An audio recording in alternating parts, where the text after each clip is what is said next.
Efésios, capítulo 6, do versículo 14 ao versículo 18. Bom, já que todos estamos em pé, né, nós vamos ler, tá bom? Diz assim a palavra do Senhor: Estai, pois, firmes, cingindo-vos com a verdade e vestindo-vos da couraça da justiça. Calçai os pés com a preparação do evangelho da paz, embraçando sempre o escudo da fé, com o qual podereis apagar todos os dardos inflamados do maligno. Tomai também o capacete da salvação e a espada do Espírito, que é a palavra de Deus.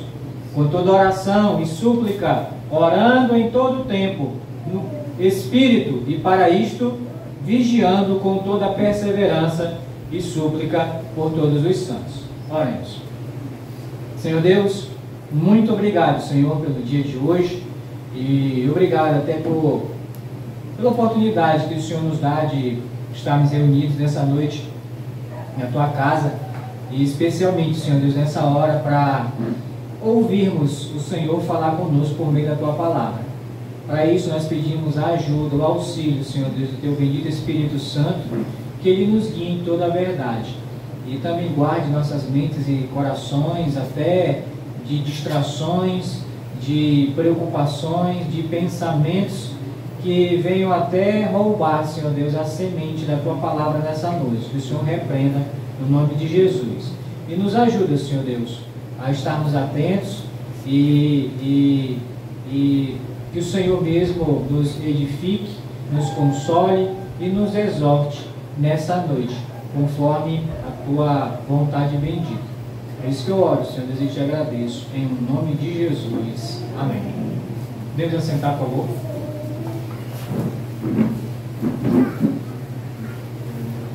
Bom, nós estamos aprendendo, né, sobre a armadura de Deus, né, e o significado dela e a importância dela para cada um de nós e o que cada item dessa armadura representa para nós, né? E temos já visto sobre o cinto da verdade, a couraça da justiça, os sapatos, né, do evangelho da paz, e estamos justamente nessa parte do versículo 16, né, que fala do escudo da fé. Mas não é qualquer escudo, né? O escudo tem a ideia de proteção, né? E é justamente isso, né? O escudo como arma de proteção, mas também na época dos romanos, né? Lembra que o apóstolo Paulo, que foi o homem que escreveu essa carta aqui, quando ele estava fazendo escrevendo essa parte aqui, justamente falando sobre essa armadura, o que ele tinha em mente era um soldado romano da época, né? Então ele usou o que existia na época, né? Então, e os soldados romanos, eles usavam o escudo não somente para defesa, mas também para ataque. Para ataque. Eu não pense que o escudo serve somente para se defender, não. Serve também para atacar. E não é qualquer escudo, né? O escudo da fé. A nossa fé como instrumento de defesa, mas também a nossa fé como instrumento de ataque, né? Ataque. E aqui no versículo 16 diz: embraçando sempre o escudo da fé, com o qual podereis apagar todos os dardos inflamados do maligno, né? Então ele até detalha aqui um dos nossos inimigos, né? Dos quais nós temos que nos defender e também atacar se necessário. Então nós já vimos aqui o que é fé, né? Nós vimos que fé é certeza, fé é convicção, mas fé também é o quê? Confiança, né? Confiança. Então essas três palavrinhas, certeza, convicção e confiança, né? Define fé. Nós já vimos os inimigos da fé, a dúvida, né? É um dos inimigos da nossa fé. A desobediência também é inimiga da fé. O diabo, né, esse aqui que é inimigo mesmo da nossa fé. E a incredulidade também como inimigo da fé. Tá bom? Nós já vimos tudo isso. Nós estávamos vendo sobre a necessidade da fé, né? A necessidade da fé. Pegando aqui como texto base, né, o Hebreus 11:6, né, que diz: de fato, sem fé é impossível agradar a Deus, porquanto é necessário. Está aqui, ó. Então, a necessidade da fé é algo que é necessário. Primeiro, para você agradar a Deus, é necessário você ter o quê? Fé. Não é que você vai se aproximar de Deus, se você não acredita em Deus. Então, para se aproximar de Deus, você precisa de quê? Fé. E lembrando, fé é certeza, fé é convicção e fé é confiança. É necessário que aqueles que se aproximam de Deus creiam que Ele existe e que se torna galardoador dos que o buscam, né? E eu estava até explicando o sentido dessa palavra para os irmãos, que galardoador é recompensador. Todas as pessoas, irmãos, que se aproximarem de Deus da forma certa, da forma correta, que é pela fé, mas a fé que agrada a Deus, ele vai ser o quê? Recompensado. Lembra que essa palavra galardão, né, ou galardoador, vem de recompensa, de recompensador. Ele vai sair com a sua recompensa.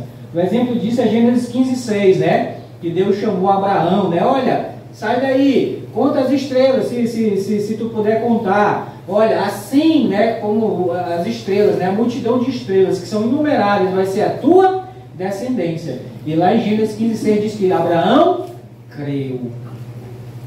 creu em Deus, e isso foi imputado para a justiça. Então, Abraão teve fé em Deus, fé é acreditar, né? Então, Abraão teve a convicção, a certeza e a confiança em Deus, que Deus ia cumprir a promessa dele, tá bom? Então, precisamos de fé para aí viver, né? Nós já vimos aqui em Abacuque, né, 2:4, que Abacuque escrevendo: o meu justo viverá pela fé. Quem é o justo que a Bíblia se refere, né? É o salvo por Cristo Jesus. Quando ele fala o meu justo, não quer dizer que a pessoa é sem pecado, não. Não, é aquele que foi justificado pela fé em Cristo Jesus. Então, o meu justo, né? O salvo, o regenerado, ele vai viver. E para viver nesse mundo, irmãos, a gente não precisa só estar respirando, né?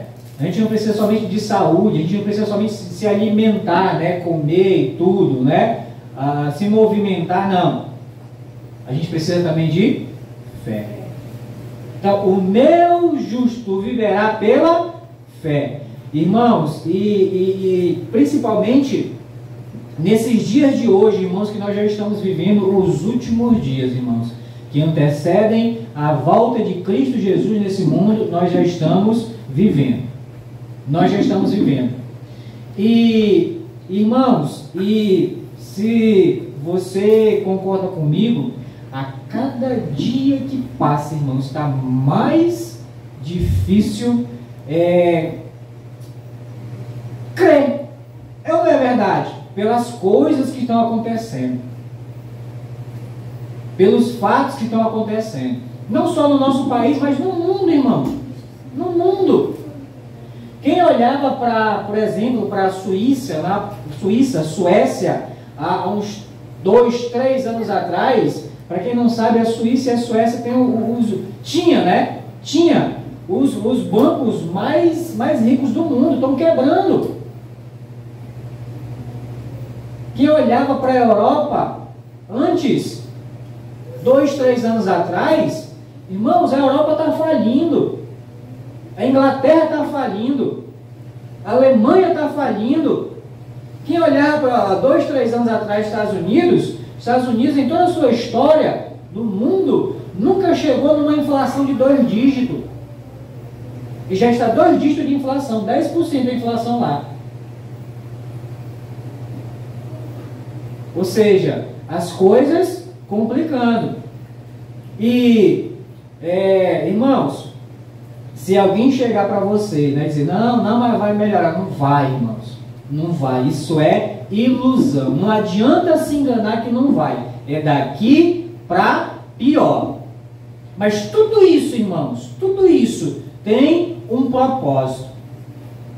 Tudo isso tem um propósito. Irmãos, eu não quero falar de política, e não vou falar de política. Mas o resultado de domingo não agradou muitos.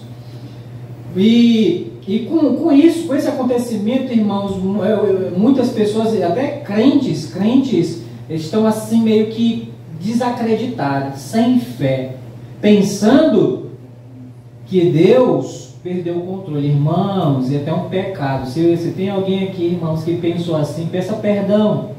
Por favor, peça perdão. Porque Deus não saiu do lugar onde Ele sempre esteve e sempre vai estar. No seu trono. Regendo e dominando tudo. Nada, irmãos, nada que acontece nesse mundo, presta atenção, nada que acontece nesse mundo é sem a permissão de Deus. Então, tudo tem a permissão de quem? De Deus. Então, Deus, irmãos, Ele continua e sempre vai continuar no controle de todas as coisas. Ah, mas irmão e tal, não vai ser difícil? Vai ser muito difícil, irmãos. Muito difícil mesmo. Nós vamos ter aí pela frente, irmãos, anos muito difíceis. Mas nós não podemos perder a fé em Deus, fé na sua palavra, fé nas suas promessas. E justamente semana passada eu estava junto com os irmãos. Vamos lá para Hebreus 11. Hebreus capítulo 11.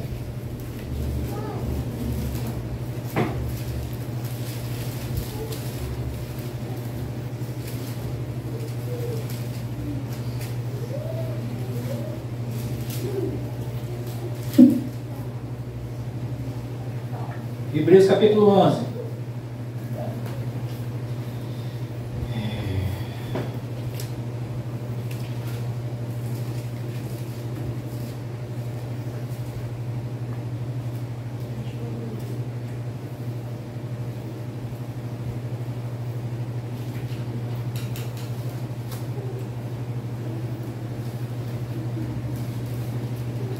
Irmãos, deixa marcado aí Hebreus capítulo 11.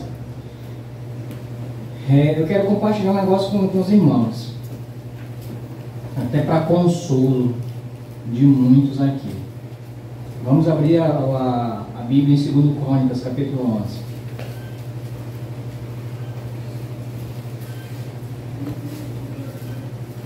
Segundo Crônicas, deixa marcado em Hebreus, tá bom? Mas vamos lá para 2 Crônicas, capítulo 11.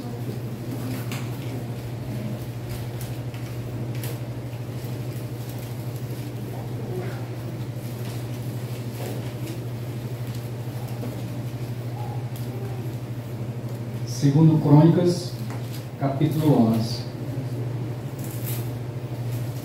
Antigo Testamento, tá? 1 Samuel, 2 Samuel, 1 Reis, 2 Reis, 1 Crônicas e 2 Crônicas.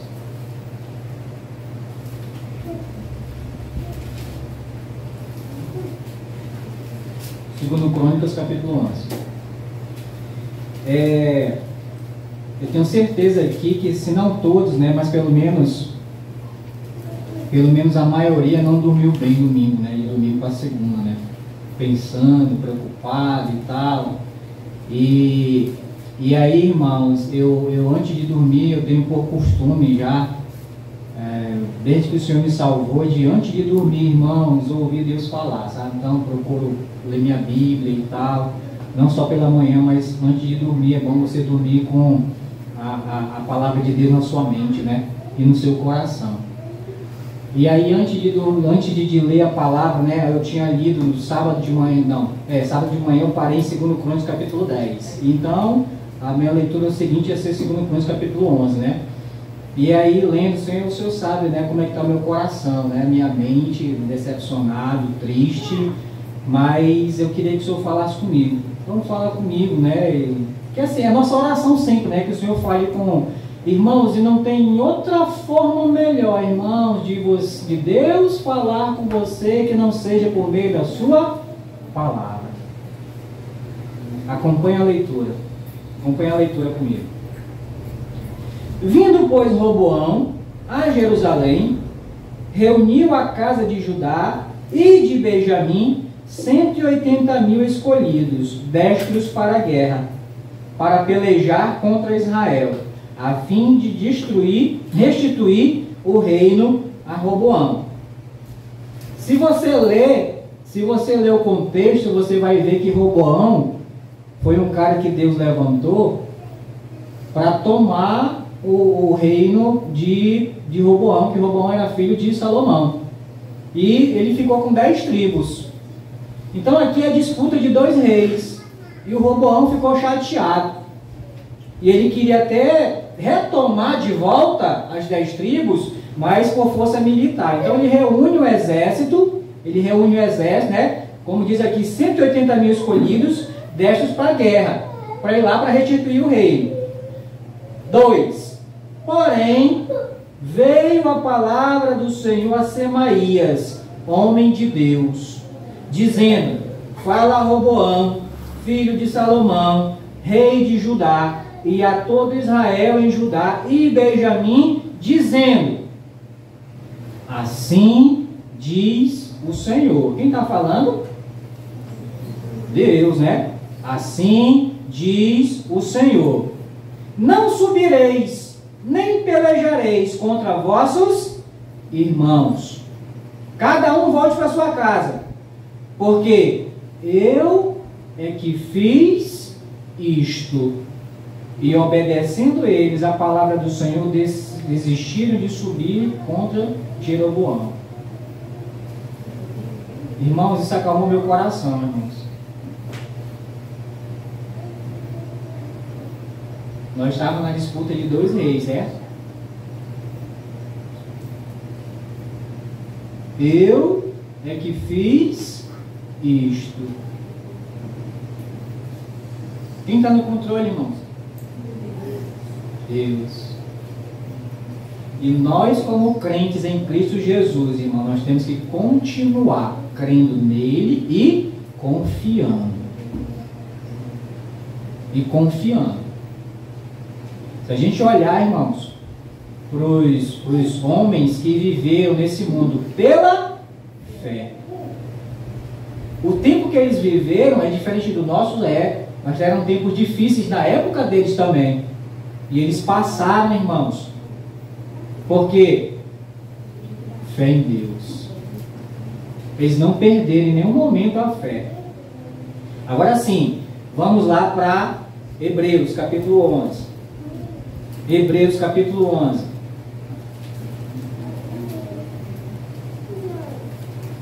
Ele começa o versículo 1, né, falando da definição de fé que nós já vimos, né?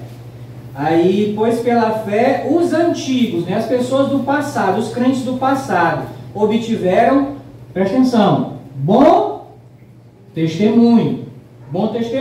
3. Pela fé, entendemos que o universo foi formado pela palavra de Deus. Gênesis 1:1. No princípio era o verbo estava com Deus, e o verbo... É João já, né?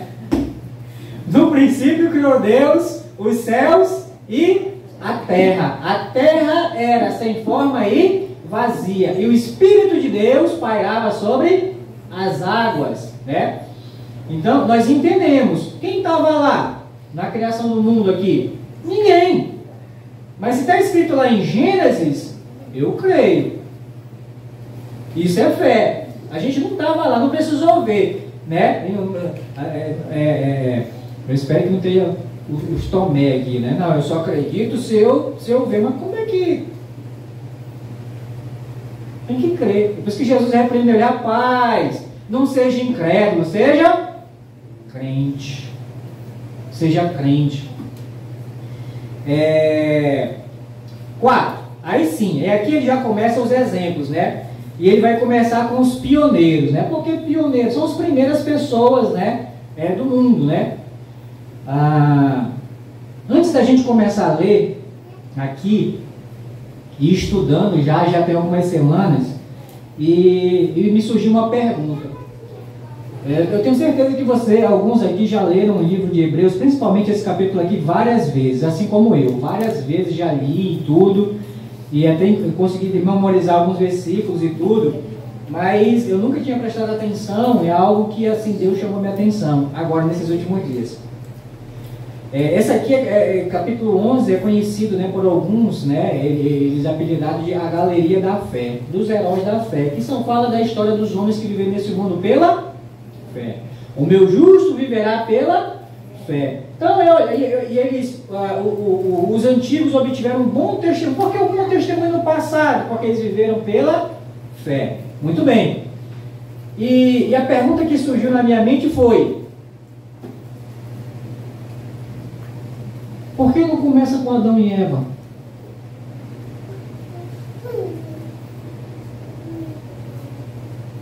Porque já começa de Abel para frente, não começa com Adão e Eva.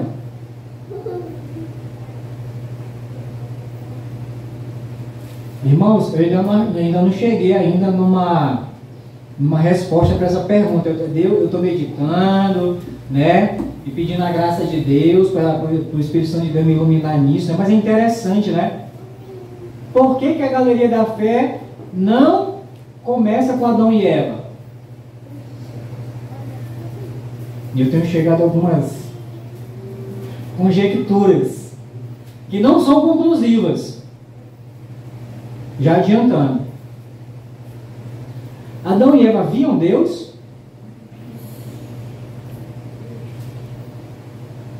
Dividiu, né?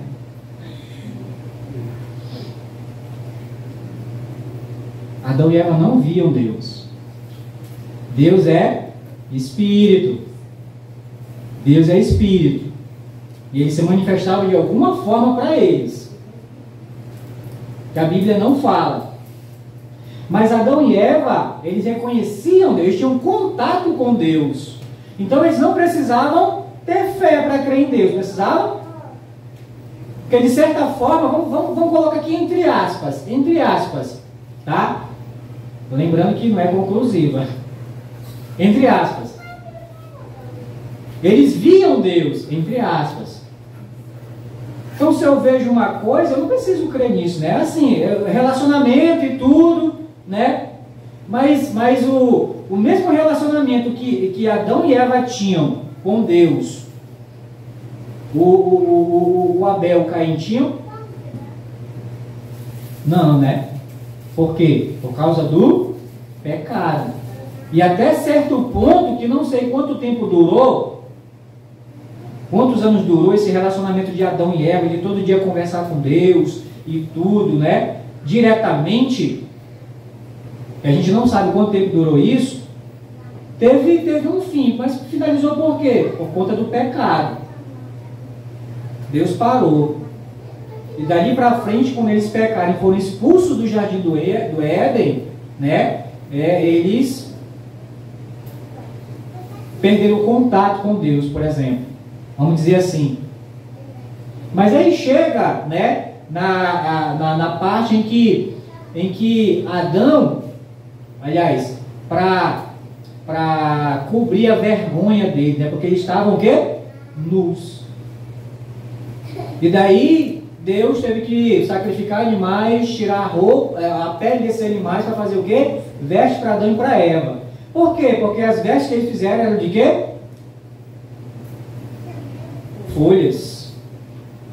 Folhas, né? De figueiras. E folha seca, né? Então Deus teve... E aí, com esse sacrifício, Adão, desses animais, Deus teve que sacrificar, Adão e Eva foram remidos. E com esse sacrifício, eles aprenderam a forma de ser remidos e passaram para os seus filhos. Lembra que até então não tinha nada da palavra de Deus, tudo era de forma oral. Como era antigamente, né? Não tinha livros e tudo, então os mais velhos passavam e ensinavam as coisas para o mais novo de forma oral. Então passaram isso para eles. E já de Abel para frente, eles não tinham contato com Deus. O conhecimento que eles tinham de Deus era através do que Adão e Eva tinham ensinado para eles. Os irmãos estão conseguindo acompanhar o raciocínio? Era o que eles tinham aprendido com o pai e a mãe. A forma certa, olha, Deus fez isso para remir o nosso pecado, perdoar o nosso pecado. Então, quando vocês forem, né, oferecer sacrifício, tem que ser um sacrifício. Tudo que Deus fez para mostrar para eles como é que era, eles tinham que fazer. Aí, por isso que chega aqui, né, e começa com Abel. E é como eu falei para vocês, ainda não é conclusivo. Eu estou ainda, né, meditando, né, por que não começa com Adão e Eva, né? Só começa com Abel para frente. Então vamos lá. Verso 4. Pela fé, Abel ofereceu a Deus mais excelente sacrifício do que Caim, pelo qual obteve o testemunho de ser justo, tendo a aprovação de Deus quanto às suas ofertas. Mas por que ele teve a aprovação de Deus? Porque ele ofereceu a Deus o sacrifício que Deus exigia. E o sacrifício que Deus exigia tinha que ter derramamento de quê? De sangue. Hebreus 9, 22. E sem derramamento de sangue não há remissão, não há perdão. Então, por isso que Deus se agradou da oferta dele e aceitou a oferta de Abel, desculpa. Por quê? Porque ele ofereceu o sacrifício que Deus exigia. Irmãos, isso traz uma grande lição para nós, sabe? Tem pessoas que pensam que podem servir a Deus de qualquer jeito. Podem servir a Deus de qualquer jeito. E estão enganados quanto a isso. Estão enganados quanto a isso. Então, irmãos, tem uma forma certa, sabe, de servir a Deus. A forma certa de servir a Deus, irmão, está registrada aqui na Bíblia. Então, quem lê e conhece e procura, né, se enquadrar dentro do que está na palavra de Deus, vai agradar a Deus e vai servir a Deus bem. Por quê? Porque vai fazer aquilo que agrada. Eu acredito que todos aqui, né, pelo menos a maioria, né, aqui dos adultos, né, quando criança, desobedeciam seus pais, mas sabiam o que agradava a eles e o que não agradava, não é verdade? Eu sei até hoje o que agrada a minha mãe e o que deixa ela irritada. Mas entre irritar minha mãe, fazendo aquilo que desagrada a ela, e agradar ela, hoje eu prefiro fazer aquilo que agrada. Então, irmãos, quem tem o conhecimento da Bíblia e da Palavra de Deus, também vai ter essas duas atitudes. Primeiro, você sabe que o que agrada a Deus, mas você também sabe o que não agrada a Deus. E pela tendência do pecado, irmãos, que pelo fato do nosso espírito, nossa alma estar remido, nosso corpo, nossa carne, não. Então, de vez em quando, né, a gente, mesmo sabendo, e é isso que deixa assim, às vezes, né, a gente às vezes furioso, né? Puxa, eu não devia ter falado isso, eu não devia ter feito isso, eu não devia ter me comportado dessa forma, porque sabe que fez errado, sabe que não agradava a Deus, mas já fez. E o Paulo, né, vai dizer, olha, o bem que eu quero fazer, esse eu não faço, mas o mal que eu não quero fazer, esse eu faço. E ele ainda diz assim, miserável homem que eu sou, quem me livrará do corpo dessa morte? E o Paulo ele vai dizer 3 vezes nesse mesmo texto, ele vai dizer que o mal reside em mim, o pecado habita em mim. E é por isso que ele falou isso, né, com essa conclusão aí, que o bem que ele queria fazer, isso ele não fazia, mas o mal que ele não queria fazer, esse ele fazia.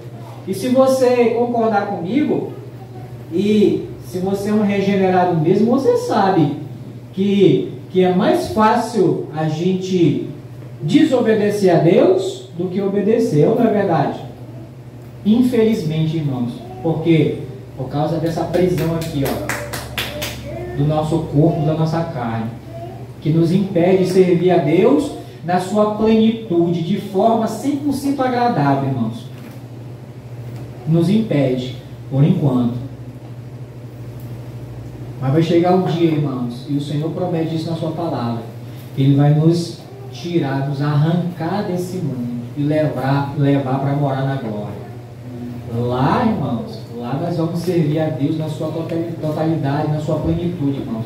Como Deus merece, como Ele é digno. Mas por enquanto a gente vai ficar nessa guerra, né? Lutando, né, contra a nossa carne, querendo servir a Deus, querendo agradar a Deus. Mas vamos lá. Então ele obteve a aprovação, né, da sua oferta e agradou a Deus. Por quê? Porque ele serviu. E aí a gente leu até semana passada, né, em Gênesis capítulo 4, que da oferta de Caim ele não se agradou, mas Deus deu a oportunidade para ele se redimir, não deu? Olha, se tu fizer o que é certo, tu vai ser aceito. E aí é onde está o problema, irmãos.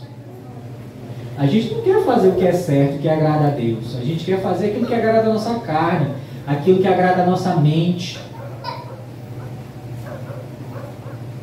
E Deus, Ele espera, irmãos, dos seus filhos, além da fé, lógico, obediência, irmãos.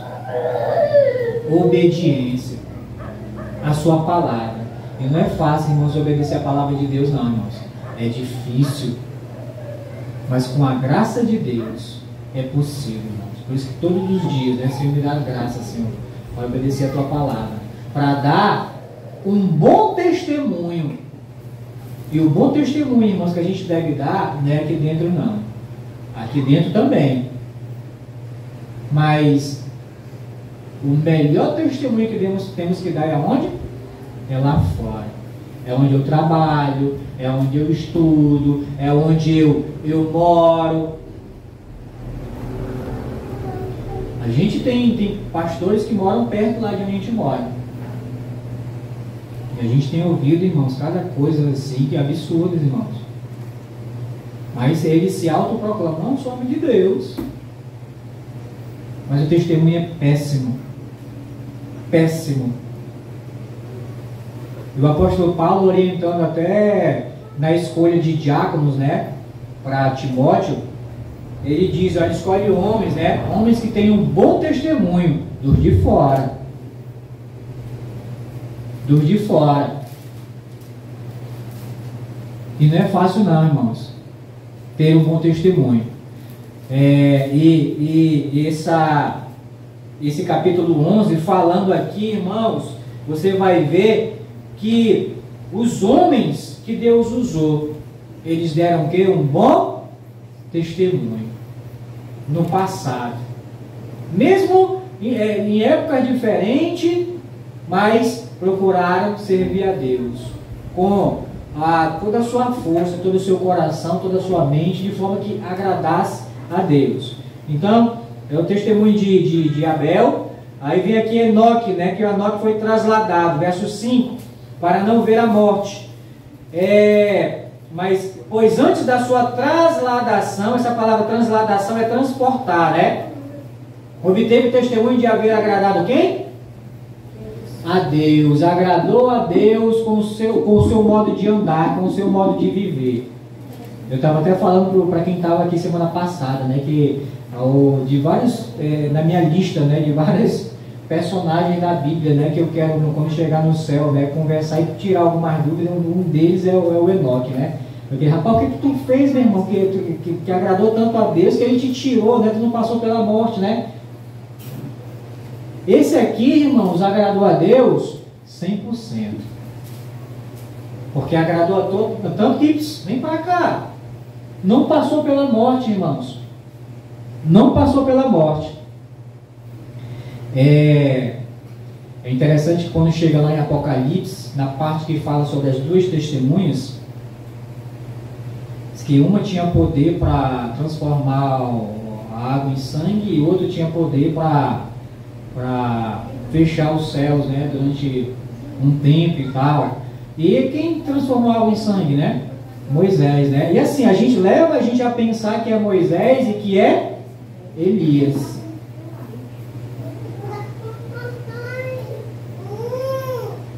Moisés e Elias. Dá a entender que é. as duas testemunhas de Deus, né? E só teve 2 homens, irmãos, que não passaram pela, que não passaram pela morte, né? Foi quem? Enoque e Elias. Enoque e Elias. Então ele obteve o testemunho de ter agradado a Deus. Vimos aqui também, mais na frente, verso 7, né? Verso 7. É a Maria Júlia que está brava aí atrás, é? Maria Júlia, te comporta aí, Maria Júlia.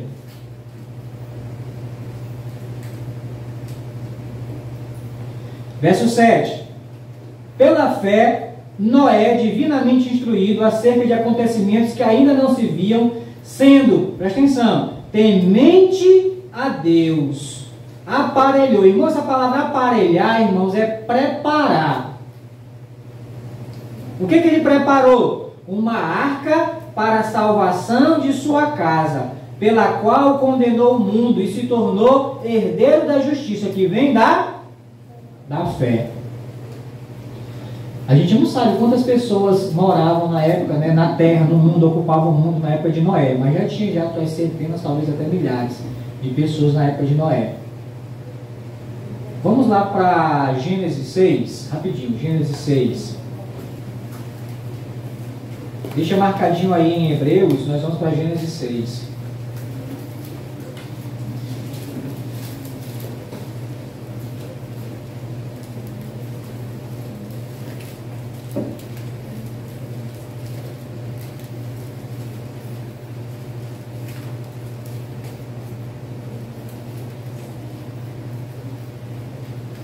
Gênesis 6, vamos ver o versículo 5. Versículo 5.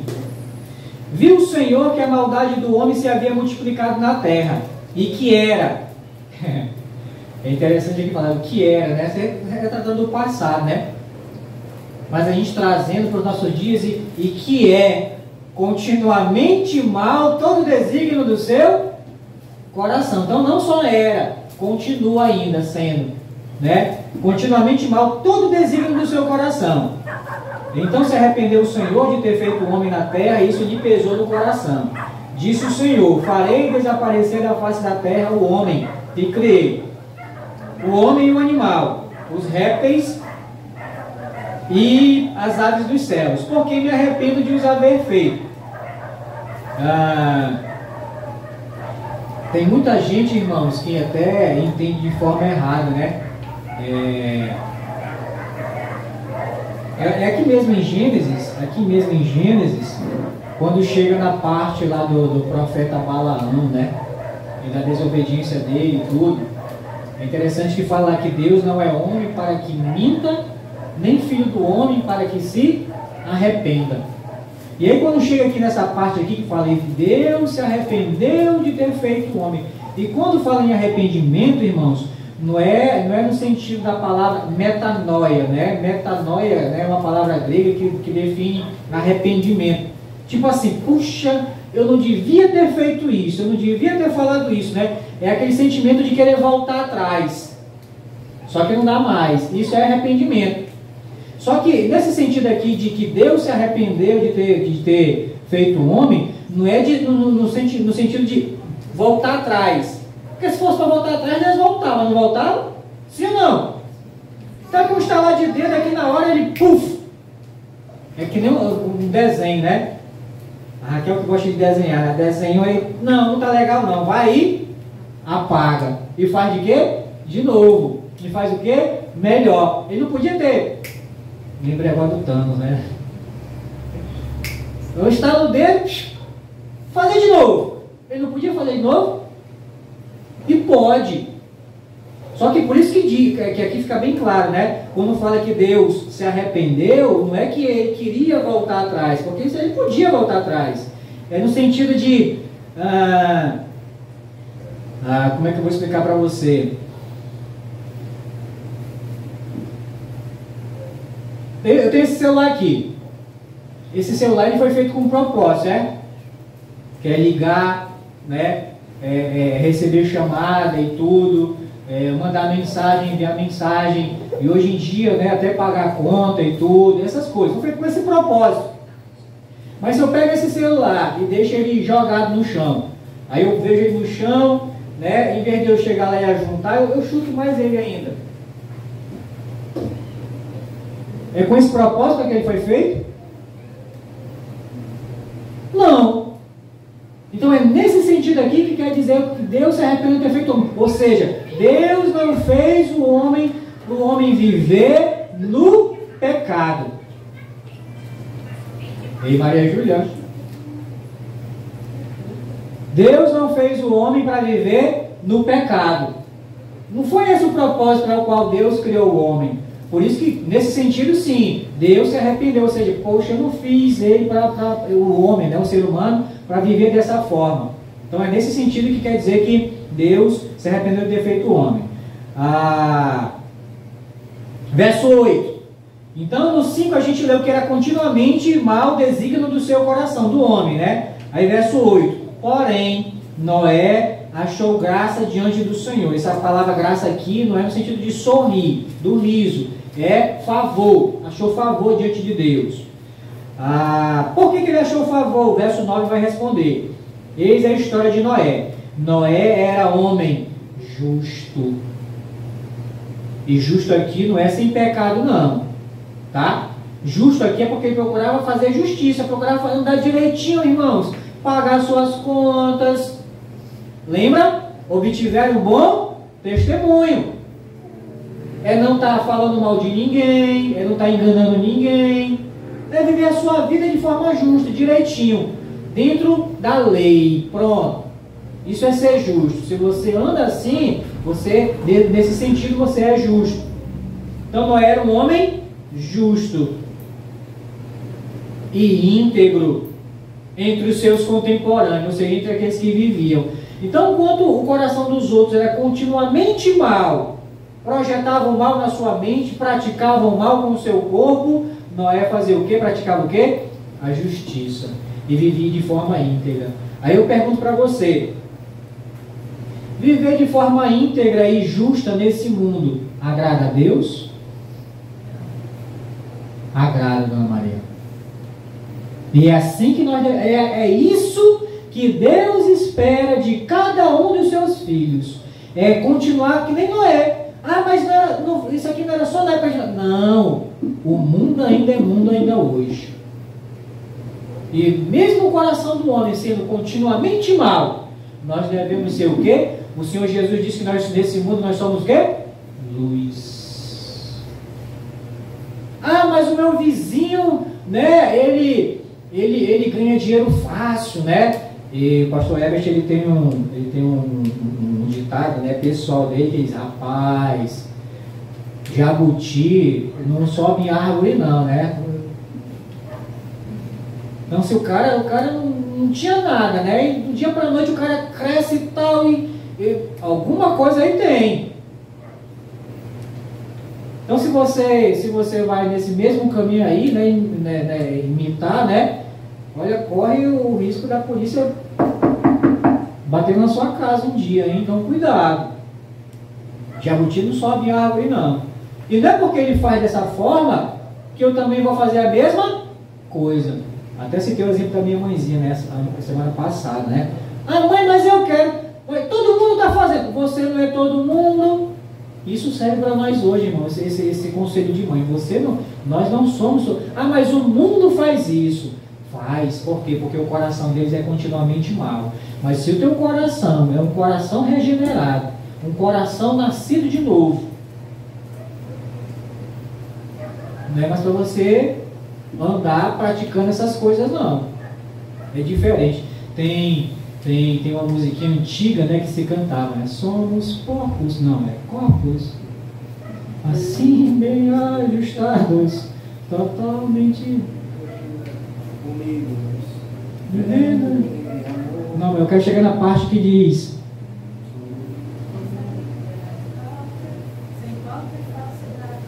vivendo.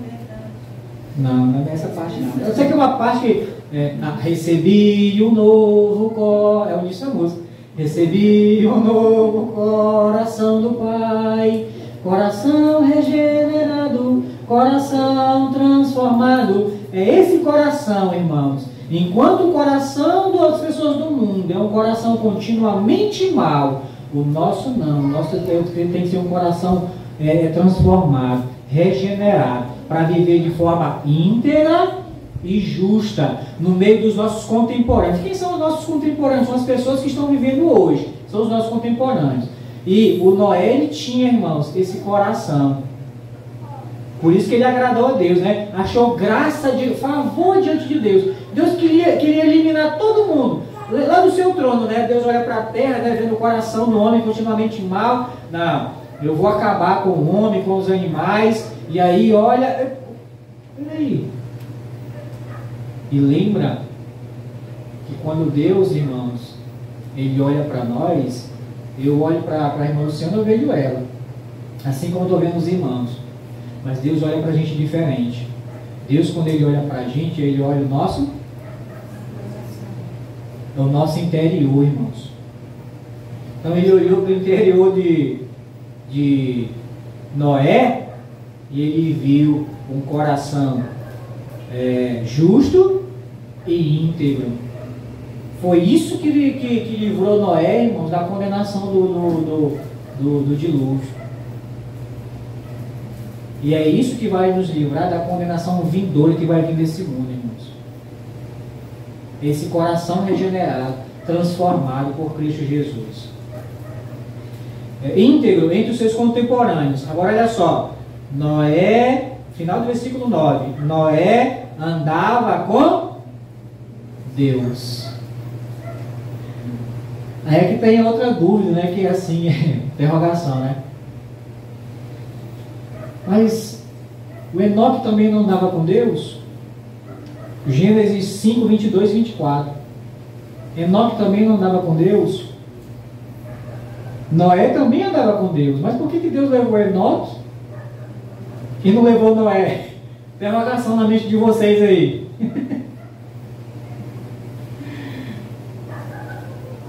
Irmãos. Vamos voltar lá para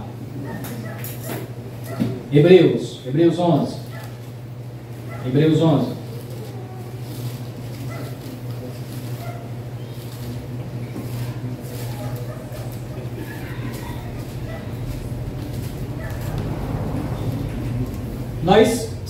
Vamos sair daqui, nós vamos sair daqui dos pioneiros, né, as primeiras pessoas do mundo,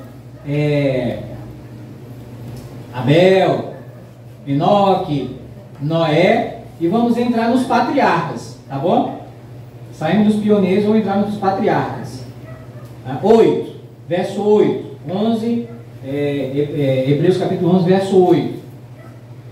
Pela fé, preste atenção que sempre antes de aparecer o nome, né, da testemunha que agradou a Deus no passado, que deram um bom testemunho no passado, aparece pela fé. Mas por que eles agradaram a Deus? Agradaram a Deus pela fé. Então, pela fé, Abraão, quando chamado, obedeceu, a fim de ir para um lugar que devia receber por herança, e partiu, sem saber onde ia. Pela fé, peregrinou na terra da promessa, como em terra alheia, habitando em tendas com Isaque e Jacó, herdeiros com ele da mesma promessa, porque aguardava a cidade que tem fundamentos, da qual Deus é o arquiteto e edificador. Vamos, Gênesis capítulo 12. Vamos ver isso lá na Bíblia. Gênesis capítulo 12. Gênesis capítulo 12.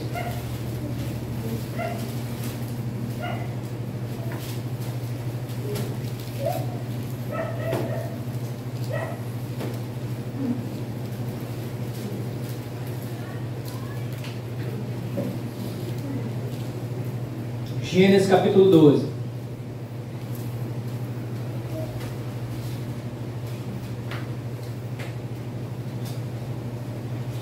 Diz assim, versículo 1: Gênesis 12, 1. Ora, disse o Senhor a Abraão: sai da tua terra. Isso aqui é uma ordem, né? É uma palavra imperativa. Sai da tua terra. 3 coisas: sai da tua terra, da tua parentela e da casa de teu pai, e vai para a terra que te mostrarei. Deus não deu um mapa para Abraão. Vai para a terra que eu te mostrarei. Então ele tinha que fazer 3 coisas: sair da sua terra, sair do meio da sua parentela e da casa do pai dele, e vai para a terra que eu te mostrarei. Irmãos, aqui que está a fé de Abraão, né? Abraão, poxa, mas e com certeza ele devia estar bem na sua terra onde ele habitava, né? Em Ur dos Caldeus, no meio lá da sua parentela, na casa do seu pai, porque até então o pai dele era vivo aqui. Tudo tranquilo, cômodo. Mas Deus não sai e vai para uma terra. Irmãos, ele não pensou 2 vezes. Ele arrumou as coisinhas dele, ó, e foi. 2, aqui começa Deus fazendo as promessas, né? De ti farei uma grande nação, e te abençoarei, e te engrandecerei. O nome, se tu uma bênção. Abençoarei os que te abençoarem, e amaldiçoarei os que te amaldiçoarem. Em ti serão benditas todas as famílias da terra. Eu não sei se você sabe, mas essa promessa aqui, ela vale hoje ainda, sabia? Quem é a descendência de Abraão hoje?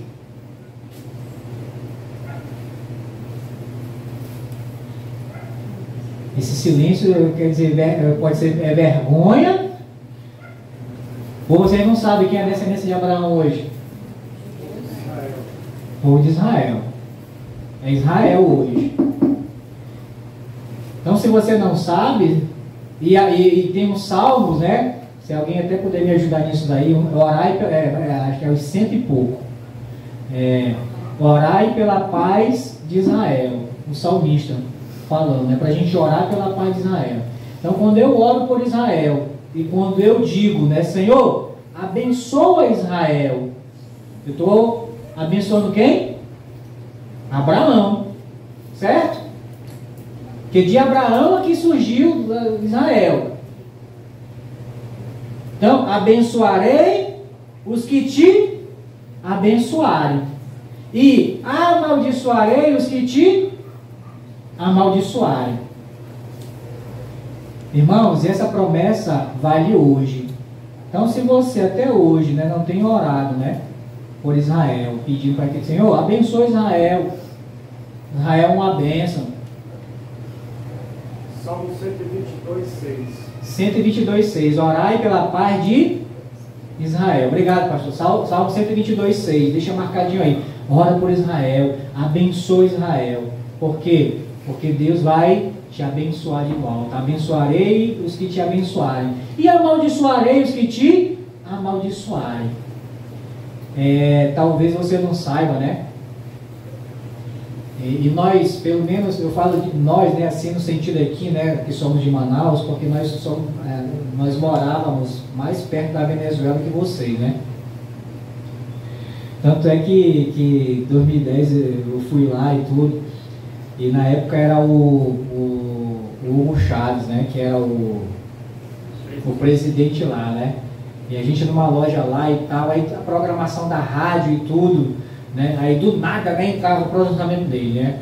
Ele falando assim. Aí eu perguntei pro rapaz lá, rapaz, é sempre assim, né? Quando dá na telha dele, ele entra na meio das programação e tudo, faz o discurso e tal, assim do nada.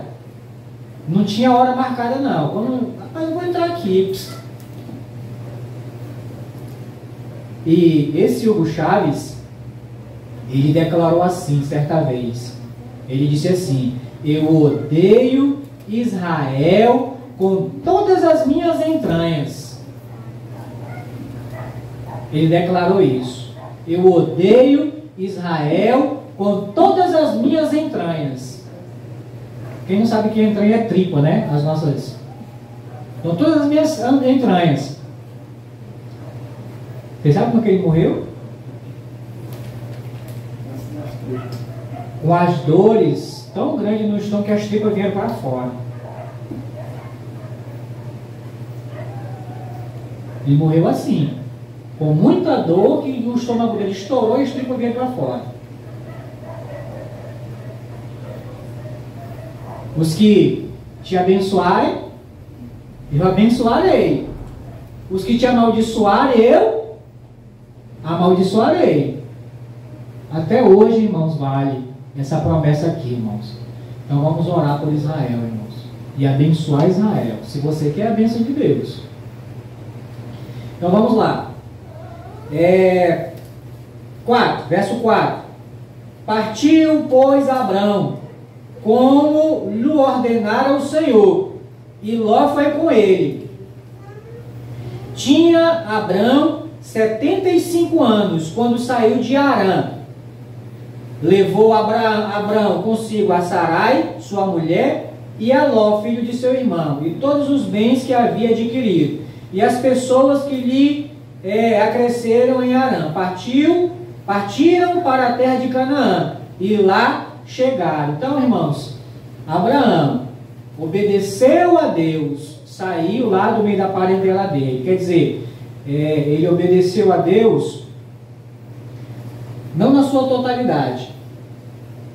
Eu vou mostrar para vocês.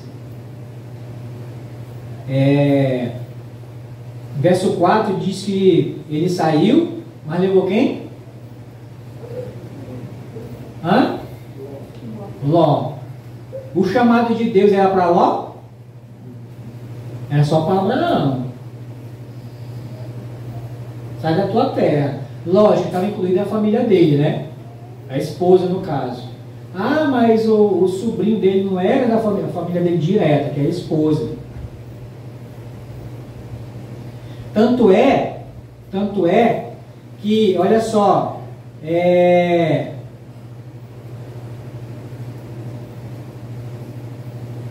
isso aqui, irmãos, traz uma grande lição para a gente. A gente pode estar procurando fazer tudo direitinho,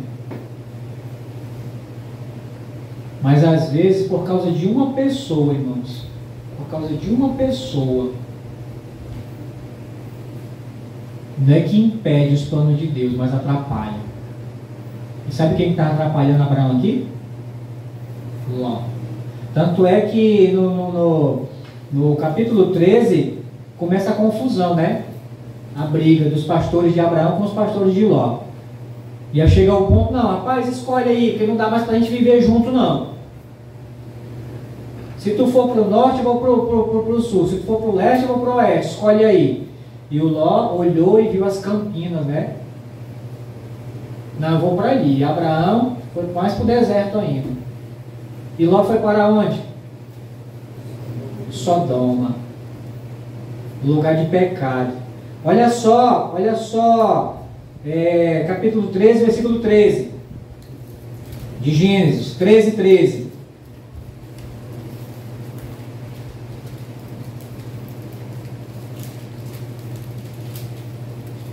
Ora, os homens de Sodoma eram maus e grandes pecadores contra o...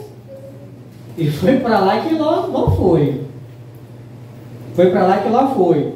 Agora, depois que Ló se apartou de Abraão, se separou de Abraão, olha só o verso 14.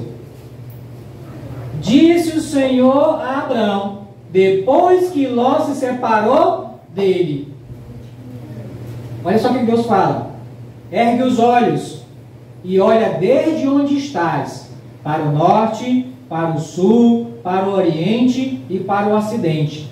Porque toda essa terra que vês, eu te darei a ti e a tua descendência, para sempre.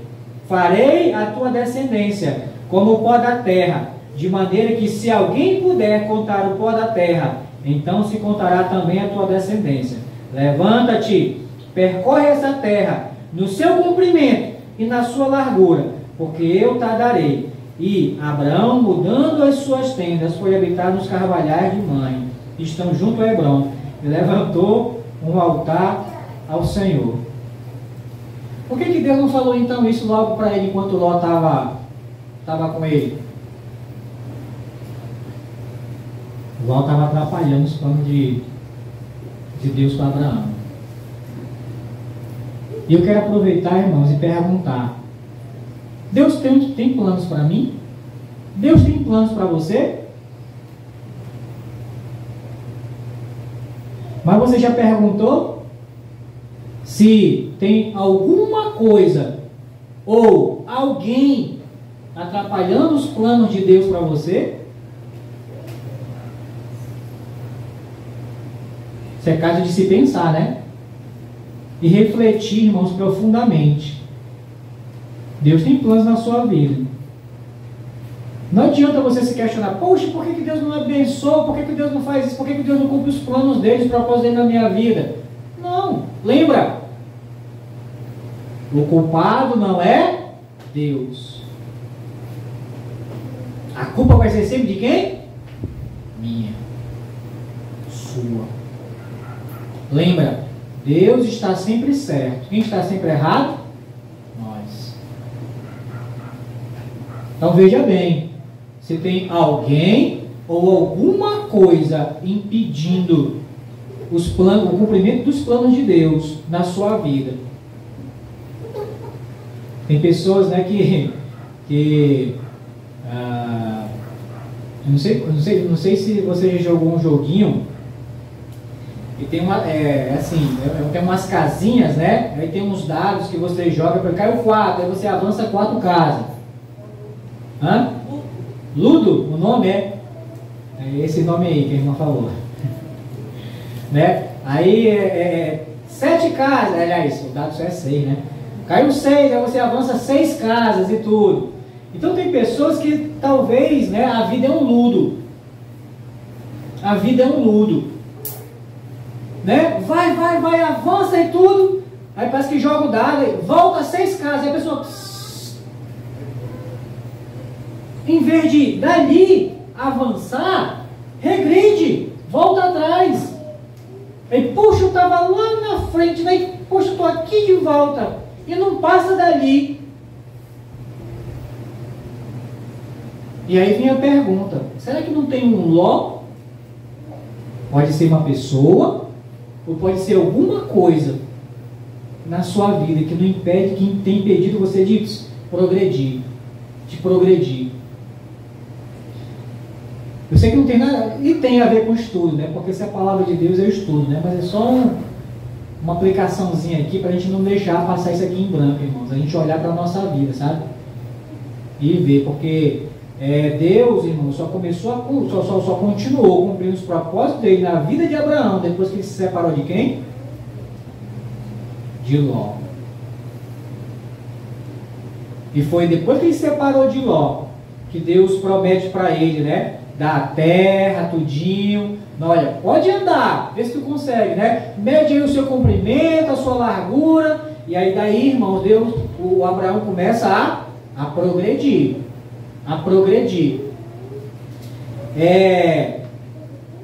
Irmãos, a vida de Abraão aqui, é interessante que o Abraão, ele é conhecido como o pai da fé.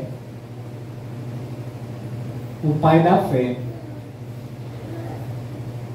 E por que ele é o pai da fé, irmãos? Irmãos, esse homem aqui foi muito abençoado por Deus, porque ele creu em Deus, irmãos, ele confiou em Deus. E a vida dele começa aqui, né, no seu chamado, obedeceu. É isso que nós precisamos fazer, irmãos, obedecer a Deus e a sua palavra. É isso que Deus quer de mim e de você, homens e mulheres, tementes a Ele e obedientes à sua palavra. E é por isso que nós temos que lutar, irmãos, constantemente.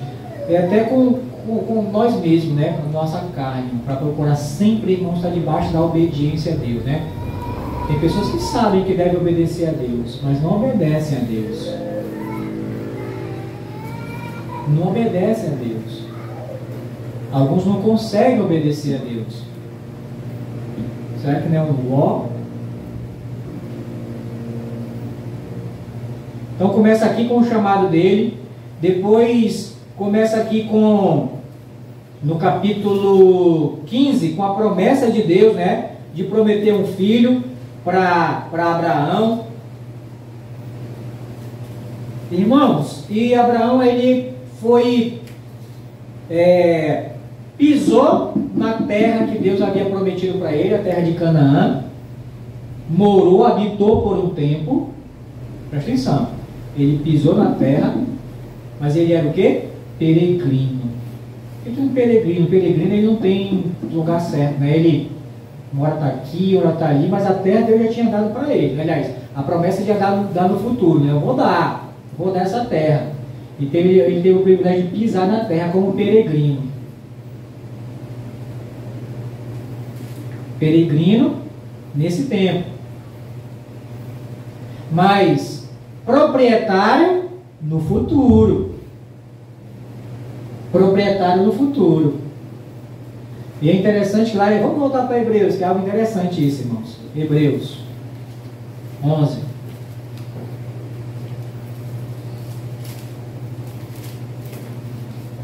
Onze 9. E aqui eu quero terminar. 11, 9.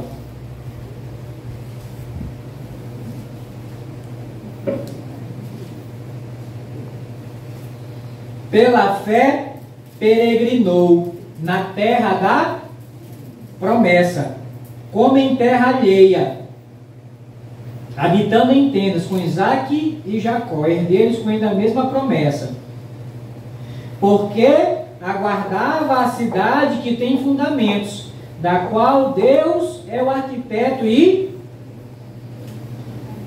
onde é essa cidade, irmãos?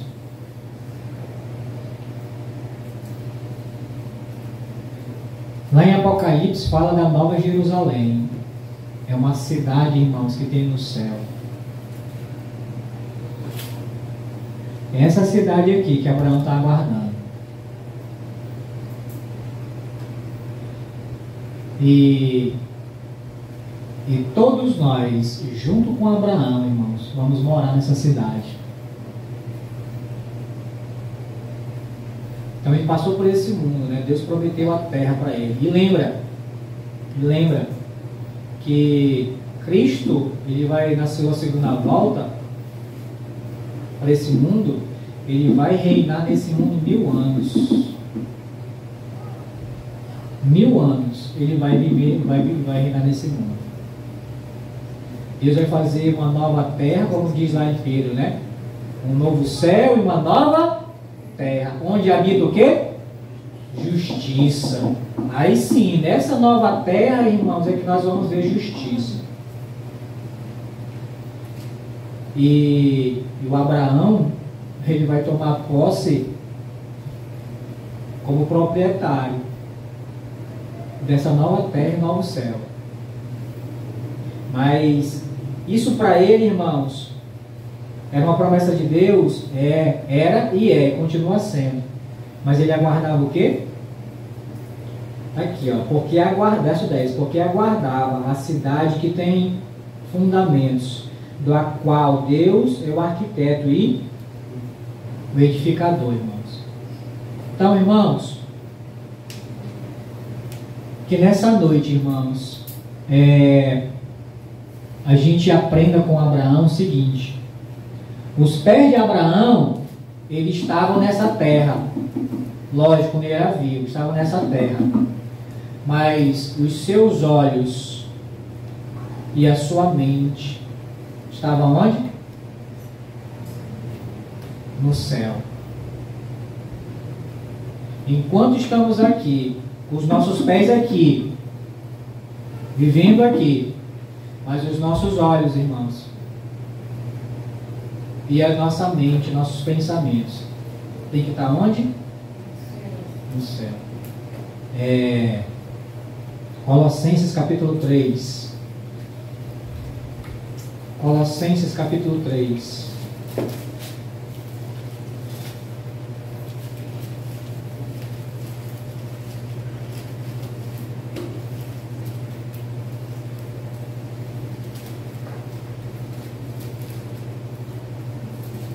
Colossenses capítulo 3. O versículo 1 diz assim: portanto, se fortes ressuscitados juntamente com Cristo, olha só, buscai as coisas lá do alto, onde Cristo vive. Olha que Cristo está vivendo agora, irmãos. No céu, assentado à direita de Deus. Verso 2: pensai nas coisas lá do alto, não nas que são aqui da terra. Eu não estou dizendo, irmãos, aqui para os irmãos para ser irresponsável no sentido e jogar tudo para cima, né? Chutar o pau da barraca, né? Eu tenho que buscar as coisas lá do alto, né? Então eu vou largar meu emprego, né? Não, é com os pés aqui.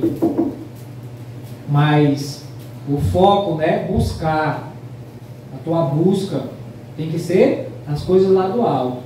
E os teus pensamentos é sempre lá no alto. E para encerrar, irmãos,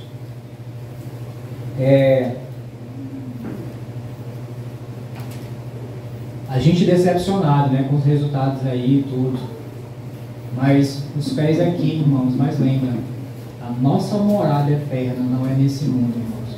E assim como Abraão foi peregrino aqui, nós também somos peregrinos. Ninguém veio para esse mundo para ficar aqui, não. Ninguém.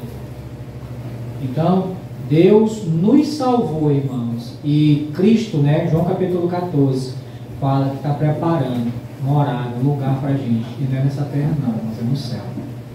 Então vamos continuar andando, vivendo aqui pela fé, de forma íntegra, justa, como Noé e grandes homens de Deus do passado, mas com os nossos olhos e os nossos pensamentos no alto. O salmista Davi, né? Eleva os meus olhos para os montes, de onde me vem o socorro? O meu socorro vem do Senhor, que criou os céus e a terra. Então, imagina, né? Jerusalém lá é cercado por montes, né? Por montes.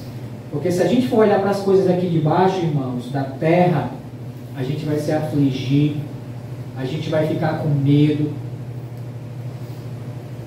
de olhar para cá. Mas vamos seguir o exemplo do rei Davi. E ele conversando, né, com ele mesmo, né? Leva os meus olhos para os montes. De onde me vem meu socorro? O meu socorro vem do Senhor. Então, o nosso socorro, irmãos, ele vem e está no Senhor, irmãos. Então, vamos nos refugiar, irmãos, nesse Deus que tem cuidado e tem nos guardado até aqui. E ele vai continuar, irmãos, cuidando de cada um dos seus filhos e guardando até ao resgate da sua propriedade. Amém? Amém. Agora, o que ele espera de cada um de nós? É que nós continuemos confiando nele, irmãos. Perseveremos firmes na fé. Vamos orar? Ó Senhor Deus, muito obrigado, Senhor, por tudo que o Senhor permitiu que se falasse aqui nessa noite, até a respeito da Tua Palavra e os textos que foram lidos, as histórias, meu Deus, de homens maravilhosos que viveram no passado e também tiveram as suas lutas, as suas dificuldades, mas eles venceram, Senhor Deus, porque eles tinham fé no Senhor e obtiveram um bom testemunho por conta da fé. Ó Deus, que esses homens que o Senhor até deixou registrado aqui na Tua Palavra sirvam até de exemplo, de inspiração, Senhor Deus, para nós, para que mesmo nesses dias, Senhor Deus, dias maus, dias até de tristeza e decepção com os homens, mas não com o Senhor, meu Deus. É o Senhor que nos alegra, é o Senhor que nos consola. Então ajuda-nos, Senhor Deus, a a estarmos com os nossos olhos fitos no céu, os nossos pensamentos também, Senhor Deus, no céu, onde o Senhor habita. Porque é para lá, Senhor Deus, que nós estamos caminhando. Os nossos pés, por enquanto, Senhor Deus, nessa terra, assim como o de Abraão estava, mas a sua mente, o seu coração, Senhor Deus, estava no alto. Ó Deus, nos ajuda, Pai. E assim como o Senhor cuidou e guardou desses amados irmãos do passado, o Senhor certamente há de cuidar e guardar, Senhor Deus, os teus filhos vivendo nesse mundo, independente de quem esteja no trono, Senhor Deus. O Senhor há de protegê-los. Muito obrigado, Senhor Deus, porque o Senhor é bom e a sua misericórdia dura para sempre. Amém.